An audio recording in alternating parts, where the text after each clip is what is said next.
കുട്ടികൾ BTS watch ചെയ്യുന്നുണ്ടോ എന്ന് പോലും അറിയാത്തവരായിരിക്കും മഹാഭൂരിപക്ഷം വരെ രക്ഷിതാക്കൾ. തൃശ്ശൂരിൽ നടന്ന പ്രോഫ്കോണിൽ എനിക്കൊരു സെഷൻ ഉണ്ടായിരുന്നു. ആ സെഷന് വേണ്ടി ഞാൻ പ്രിപ്പയർ ചെയ്യുമ്പോഴാണ് ആദ്യമായിട്ട് BTS എന്നുള്ള സാധനം ഞാൻ കാണുന്നത്. ഞാൻ ചില സദസ്സുകളിൽ ഇത് പറഞ്ഞിട്ടുണ്ട്. അപ്പോൾ ഇത് കണ്ട് ഞെട്ടിപ്പോയി. കാരണം ഇതിൻ്റെ കമൻസ് മുഴുവൻ വ്യത്യസ്ത ഭാഷകളിലാണ്. എല്ലാ ഭാഷയും നമുക്ക് ഇംഗ്ലീഷിലേക്ക് ട്രാൻസ്ലേറ്റ് ചെയ്ത് വായിക്കാൻ പറ്റുമല്ലോ. വായിച്ച് നോക്കുമ്പോൾ ഭയങ്കര ഞെട്ടിക്കുന്ന സാധനങ്ങളുള്ളത്. ഒരു കമൻറ്റ് ഇതാണ്: BTS ആർമിയിൽപ്പെട്ട 7 ആളുണ്ട്. കൊറിയൻ ഇതാണ് സംഭവം, ഡാൻസിങ് ഗ്രൂപ്പാണ് ഇവർ.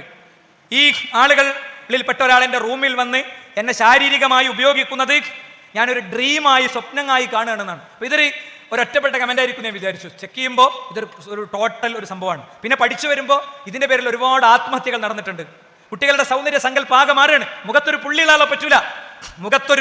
ആളെ പറ്റൂല, എന്താ അത്രയും അവരുടെ മുഖം അത്രയും ഷാർപ്പാണ്. അത്രയും കോസ്മെറ്റിക് മെറ്റീരിയൽ ഉപയോഗിച്ചിട്ട് ക്ലിയർ ചെയ്തിട്ടുണ്ടാവും. കൊറിയൻ ഡ്രാമ വാച്ച് ചെയ്യാണ്, കൊറിയൻ ഡ്രാമകൾ വാച്ച് ചെയ്യാണ്. മാതാപിതാക്കൾ അറിയുന്ന പോലുമില്ല.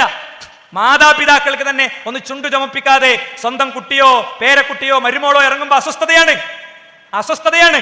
ഞാനിത് പറയുമ്പോൾ ചില ആളുകൾക്ക് കറക്റ്റ് കൊള്ളും. നിങ്ങളോടാണോ പറഞ്ഞത്? അതെ, നിങ്ങളോടാണ് പറഞ്ഞത്. എനിക്ക് ഇന്ന് കിട്ടിയ മെസ്സേജിന്റെ അടിസ്ഥാനത്തിൽ, ഇവിടുത്തെ വിഷയാവതരണത്തിന്റെ പശ്ചാത്തലത്തിൽ, അവിടെ അവരുണ്ടാകുമെന്ന് പറഞ്ഞതിന്റെ അടിസ്ഥാനത്തിലാണ് ഞാനിത് പറയുന്നത്. നിങ്ങൾക്കറിയോ സുഹൃത്തുക്കളെ, ഇത് ഏറ്റവും വലിയ അടിമത്തത്തിലേക്കാണ് നമ്മുടെ കുട്ടികൾ പോകുന്നത്. ഒരു പുരുഷനെയും പറ്റൂല. മാത്രല്ല ഇത് അവസാനം എവിടേക്ക് എത്താറിയോ? BTS വാച്ച് ചെയ്യുന്ന ആളുകൾ എത്തുന്നത് പിന്നെ അവരുടെ സെക്സിന്റെ കാഴ്ചപ്പാട് മാറുകയാണ്.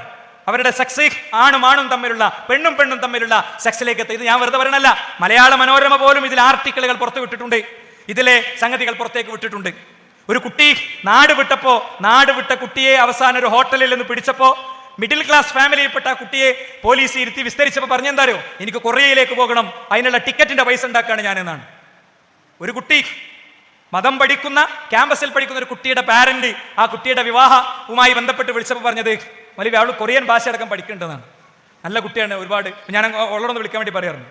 എനിക്ക് ഈ സാധനം മനസ്സിലുള്ളതുകൊണ്ട് ചോദിച്ചപ്പോൾ ഭയങ്കര കറക്റ്റാണ്. കൊറിയൻ ഡ്രാമ വാച്ച് ചെയ്യുന്നുണ്ട്. ആ കൊറിയൻ ഡ്രാമ വാച്ച് ചെയ്യണത് ശരിക്കും മനസ്സിലാകാനാണ് മതകലാലയത്തിൽ പഠിക്കണ ഈ കുട്ടി കൊറിയൻ ഭാഷ പഠിക്കണത് കേട്ടോ. ഇത് പറഞ്ഞാൽ ചിലപ്പോൾ വ്യക്തതകൾ വന്നു എന്നുള്ളതുകൊണ്ടാണ് ഞാൻ വളരെ കഷ്ടപ്പെട്ട് ഈ വിഷയം പറയുന്നത്. നോക്കൂ നിങ്ങൾ, ലോകത്ത് കൃത്യമായി കണക്ക് പറഞ്ഞാൽ $17 ബില്യൺ ലോകരാജ്യങ്ങൾ മൊത്തം എഡ്യൂക്കേഷൻ പ്ലാറ്റ്ഫോമിൽ ചെലവഴിക്കുന്നത്. ഇൻഫ്രാസ്ട്രക്ചർ മുതൽക്ക് ശമ്പളം വരെയുള്ളതിൽ ചെലവഴിക്കുന്നത്. എങ്കിൽ $500 ബില്യൺ വിറ്റുവരവാണ്. 5 എഴുതിയിട്ട് 11 പൂജ്യം വായിച്ചോളി. അതിനെ 2000 രൂപയുടെ കറൻസി ആക്കിയ എത്ര കണ്ടെയ്നറിൽ കയറ്റാണ്ടാവും ആലോചിച്ചോളി. അത്രയും വലിയ അടിമത്തത്തിലേക്കാണ് പോണേ. വാപ്പിയും ഇതൊന്നും അറിയണില്ല. പോയിട്ട് അവർ ചോദിക്കുന്ന ഡ്രസ്സ് എടുത്തു കൊടുക്കുകയാണ്. ഡ്രസ്സിന്റെ ഷേപ്പ്, ഡ്രസ്സിന്റെ സംഗതി എല്ലാം കാതിലിടുന്നത് ഓരോന്നും ഈ കൺസെപ്റ്റുകളുടെ അടിസ്ഥാനത്തിലാണ് യഥാർത്ഥത്തിൽ മാറി മറിയുന്നത്.